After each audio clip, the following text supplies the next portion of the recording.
Lady Gaga has been in the music industry for more than a decade and has been killing the game every time she steps on stage. Her singles like Just Dance and Born This Way were pivotal in the world of pop and electronic dance hits. One can even go as far to say that Gaga was one of the world's most successful debut artists in this century so far. Can anyone even remember a time when Gaga didn't exist? Probably not. Her popularity has been so consistent. Anyone that doesn't know her past can say that Gaga's fame just happened, possibly out of thin air, like many young artists. But this isn't the case. You have to know all the struggles, the put-downs, and everything she went through to become the Lady Gaga we have in our world today. Before she was the influential, award-winning, iconic Lady Gaga, she was Stefani Joanne Angelina Germanotta.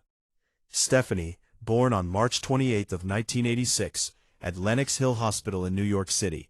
Her parents, Cynthia Lewis, or Cindy Bissay, and Joseph Germanotta, both had Italian ancestry, as well as some French-Canadian roots. The pop culture genealogist Chris Child found that Stefani and Madonna, yes, the Madonna, are ninth cousins once removed, dating back to the French farmers who came to Quebec in the 1600s. But let's get back to the century at hand. Stefani lived with her first-generation Italian-American parents and her younger sister Natalie in a duplex apartment on the Upper West Side in Manhattan. She grew up Catholic and had become very open about her religion and devotion to God, both through her lyrics and through her interviews. At just 3 years old, Stefani learned how to play piano, and by 5 she was proficient and even knew how to create songs by ear. Seeing her daughter excel, the Germanotta family enrolled Stefani in a creative arts camp, and she attended the Lee Strasberg Theater and Film Institute for 10 years from the age of 11. Stefani went to Covenant of the Sacred Heart. She ended up landing lead roles as Adelaide in Guys and Dolls, and Philia in A Funny Thing Happened on the Way to the Forum. At 14 years old, she was already performing at open mics and jazz bars, with her mom acting as her chaperone. Of course, in 2003, at 17 years old, she was one of 20 people worldwide to have received an early acceptance into the Collaborative Arts Project 21 in the Tisch School of the Arts at New York University. The project, commonly referred to as CAP 21, is a professional musical theater training school and off-Broadway theater company where lots of stars have their roots. Hathaway and Kristen Bell.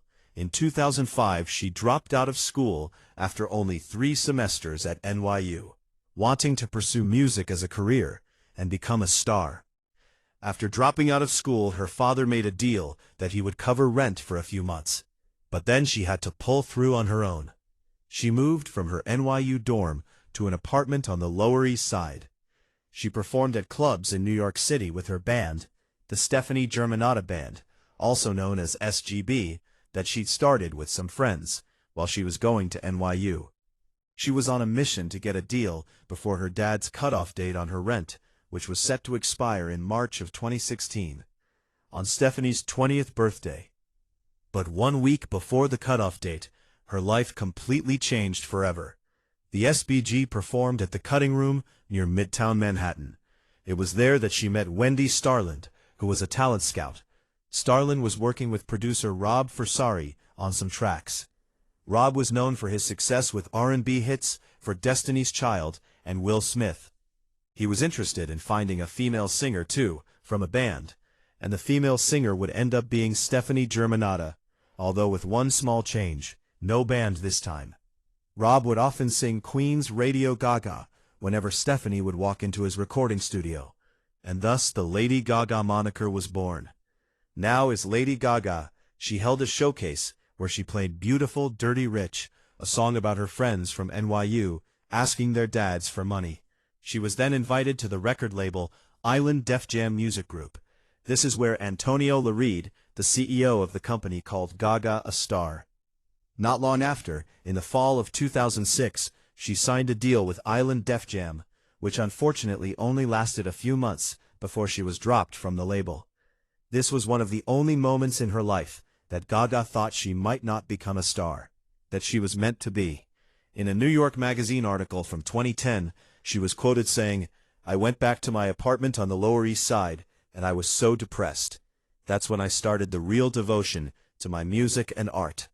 Rob Fusari and Gaga ended up dating from May 2006 to January of 2007. After Rob, she fell in love with a drummer, Luke Carl, who was also the manager at St. Pauli's, Jerome's, a rock bar near the Lower East Side. There Gaga ended up meeting Lee Starlight, who was also a performer.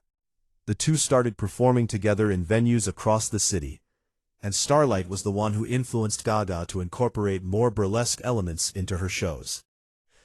Eventually, Gaga's look was no longer the leggings and sweatshirts that sometimes exposed one shoulder. She was performing on a stage in her underwear, sometimes even lighting her G-string on fire. Gaga was taking things to the next level and making herself an original. Although Lady Starlight had helped her form more of who she was, it was Andy Warhol who helped her shape the star eventually, because Andy was among her major influences. Gaga started the House of Gaga, a collective of creative people to help her brand, similar in style to Warhol's factory. The house was a personal creative team that's been responsible for creating most of the clothing, props, stage sets, and makeup. Basically all of the visuals for Gaga's performances. It's comprised of artists, clothing designers, stage designers, and sound artists. 2007 was a whirlwind for Gaga's career. Gaga and Starlight ended up having their own show, called Lady Gaga and Starlight Review. It was a pop burlesque show that paid tribute to the icons and musics of the 70s. They also ended up opening up for glam rockers known as Semi-Precious Weapons, even though they eventually had their own style and path. Gaga and Rob were no longer together. He was still looking out for her career.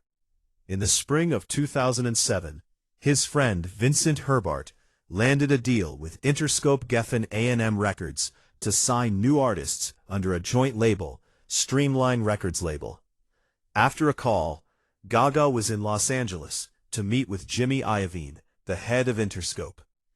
After listening to a few of Gaga's songs, he said, "Let's try this." Herbert sent Gaga to Lollapalooza Music Festival that summer, where she performed with Starlight. Before the Platinum Blonde, Gaga was born. Her hair was long and black, and she usually sported bangs. Apparently someone in the audience at Lollapalooza said she looked a lot like Amy Winehouse, so she was immediately told by Vicente to dye her hair to differentiate her and become recognizable. While she was signed with Interscope, she also got a deal with Sony ATV Music Publishing, which can be credited to an internship she had at the famous music publishing years ago. After Jody Gerson signed her publishing deal, Gaga started writing music for big stars such as Fergie, Britney Spears, the Pussycat Dolls, and New Kids on the Block. Whenever she was asked if it was hard for her to be creating music for others, but not necessarily making it for herself, she said it wasn't. Gaga said to The Independent in 2009, "I got real joy from hearing Britney Spears sing my melodies. As much as I can sit here and talk about art, there's still something quite remarkable about writing a song when you're 20 and hearing a pop superstar sing it." Eventually, Akon ended up being a big factor in her break. He convinced Jimmy to let Gaga sign to his Con Live distribution record label. At the same time that she was writing songs for some of the big names out in the music industry, she was working on songs of her own. She worked with Red One, a Moroccan-Swedish international record producer and executive. All the tracks on Gaga's first album, The Fame, were written during their collaboration. When she flew to LA to grind it out, it only took them 1 week. Let's just say they must have been inspired. Martin Kirschenbaum, an American songwriter, wrote 4 songs on the album. In a Billboard article from 2009, he said that Gaga is very focused and very fast.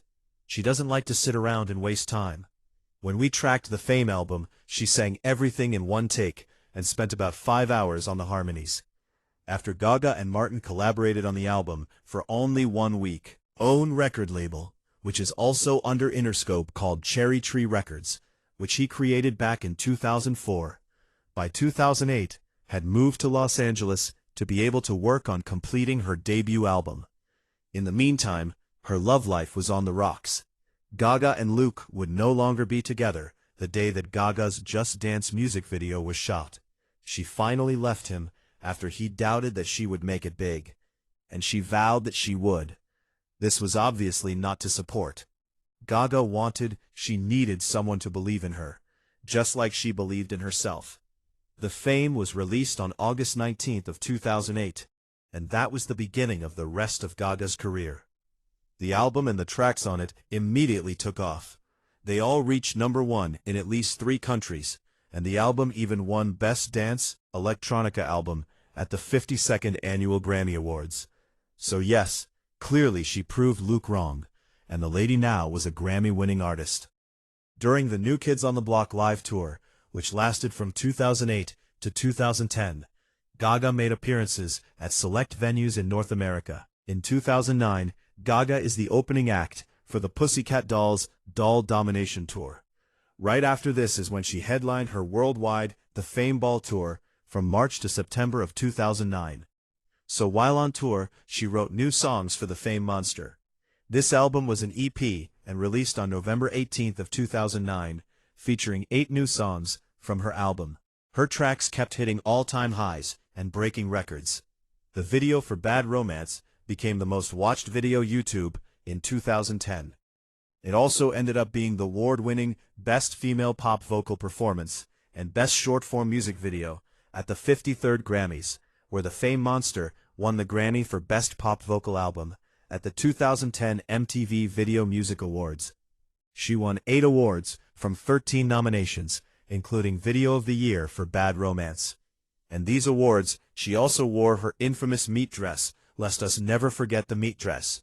Talk about making history in an iconic way.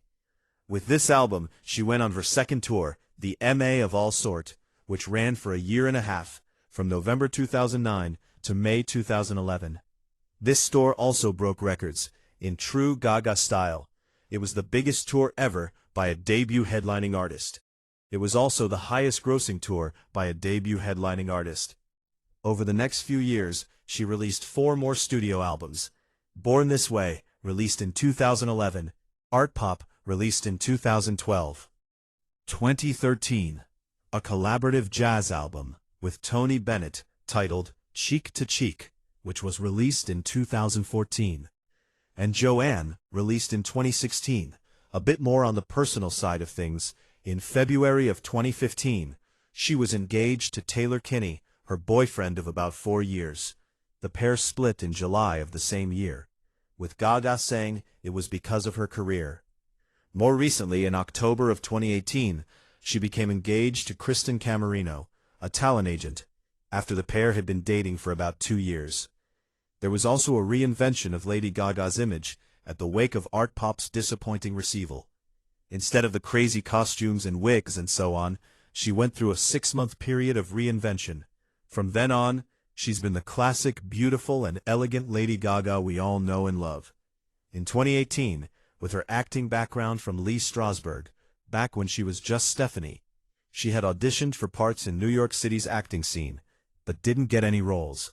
She did, however, get a small cameo role in an episode of Season 3 of The Sopranos, as a high school student. Now as Lady Gaga, she played and won awards for her roles on American Horror Stories in Season 5 and 6. And was recently in 2018, Gaga has acted alongside Bradley Cooper in a remake of the 1937 film A Star is Born. She and Bradley co-wrote and produced 19 of the songs on the 34-song track for the movie. She was quoted by Billboard in 2018, having told The Hollywood Reporter, Actress Roundtable, about her feelings towards the role. She said, "I felt really excited and really ready for this part. It was a sanctuary of trust, and so when I saw that trust with Bradley, I said, okay, I'm going to have to become someone that I do not have complete control over." And while she loved playing Allie, she did say, "I still feel like I'm recovering from playing this role." In 2015, Lady Gaga performed the U.S. national anthem at the Super Bowl 50. 2 years later, in 2017, she was the headlining act for the halftime show, where she had lit up drones and an aerial performance for the first time ever at a Super Bowl halftime show. This almost broke the record for the most viewership ever for a halftime show, where more people were watching Gaga than the actual game. In 2017, Lady Gaga had a documentary put out on Netflix titled Gaga 5'2". Throughout her career, Lady Gaga has been an LGBTQ advocate and has come out as bisexual years ago, while she was still with Luca Carl at the time. She has also been very open about her love of being androgynous, and of course there was a time when fans even thought maybe she was a Hummer Aphrodite, which has now been concluded as a rumor. Gaga not only helps LGBTQ communities, but supports other causes as well. Gaga created a lipstick with MAC Cosmetics to raise funds towards the MAC AIDS Fund. Though all is bright now for Lady Gaga, it hasn't always been an easy rise to the top.